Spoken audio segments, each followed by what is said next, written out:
காஞ்சிபுரம் சங்கர மடத்தின் 71வது மடாதிபதியாக தேர்வான கணேச சர்மா திராவிடுக்கு சன்னியாசி தீட்சை வழங்கும் காட்சிகளை தற்பொழுது பார்த்து வருகிறோம்.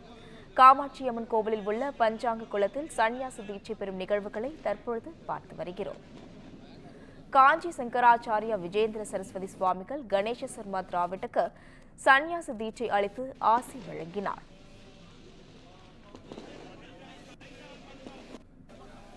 காஞ்சிபுரம் சங்கர மடத்தின் 71வது மடாதிபதியாக தேர்வான கணேச சர்மா திராவிடுக்கு சன்னியாசி தீட்சை வழங்கப்பட்டது.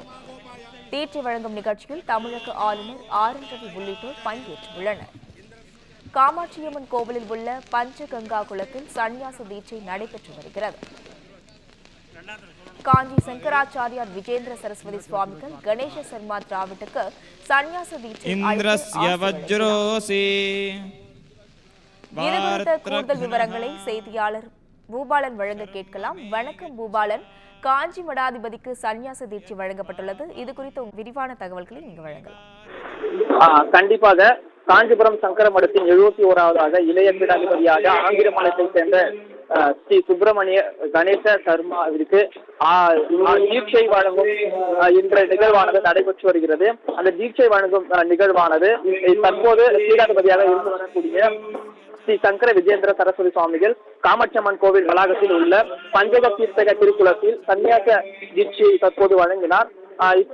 திருக்கோவில் வளாகத்தில் உள்ள திருக்குளத்தில் ஆதீனங்கள் மற்றும் சன்னியாசிகள் ஆகியோர் மிதக்கும் தெப்பலில் அமர்ந்து இந்நிகழ்வை காண்பதற்கான ஏற்பாடுகள் தற்போது செய்யப்பட்டு வருகிறது.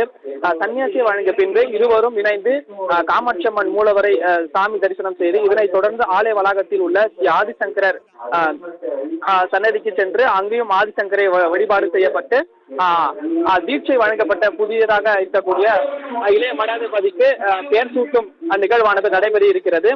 இந்த நிகழ்வை முடிந்த பிறகு இருவரும் காமாட்சியம்மன் கோவில் வளாகத்தில் இருந்து மேலதாளங்கள் முழங்க சங்கர மடத்திற்கு நடந்தே ஊர்வலமாக சென்று அங்க இளைய மடாதிபதிக்கு உபதேசம் வழங்கப்பட்டு சங்கர மடத்தின் 71வது பீடாதிபதியாக தற்போது பொறுப்பேற்க இருக்கிறார். நிகழ்வை ஒட்டி காமாட்சியம்மன் கோவில் வளாகம் முழுவதும் வண்ண வண்ண விளக்குகளால் அலங்கரிக்கப்பட்டு திருவிழா கோலம் போன்று தற்போது காட்சியளித்து வருகிறது. இவ்விழாவில் தமிழக கவர்னர் ஆர்.என். ரவி, சென்னை உயர்நீதிமன்ற நீதிபதி உள்ளிட்ட 500க்கும் மேற்பட்ட உள்ளூர் மக்கள் என்று வெளி மாவட்டத்தை சேர்ந்தவர்களும் அதே போன்று இந்த நிகழ்வை காண்பதற்கு வெளி மாவட்டத்தில் இருந்தும் ஏராளமான பக்தர்கள் காண்பதற்காக ஆர்வத்தை காட்டி வருகின்றனர். கூடுதல் விவரங்களுக்கு நன்றி பூபாலன்.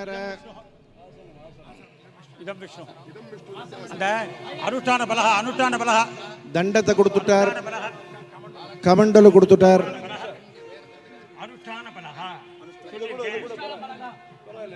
இல்ல அதுதான் கொடுக்கணும். ஜபம் நிச்சயம் பண்ண போறாவா, அதுதான் மந்திரவத்தா இருக்கணுங்கிறதுக்காக சொல்லியிருக்கேன். பாஸ்கட் சொல்லியிருக்கேன்.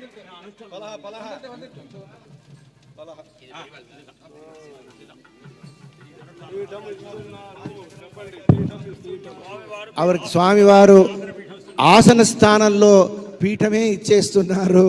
ఆ పీఠాన్ని ఈ కొత్త స్వామివారు బాలస్వామివారు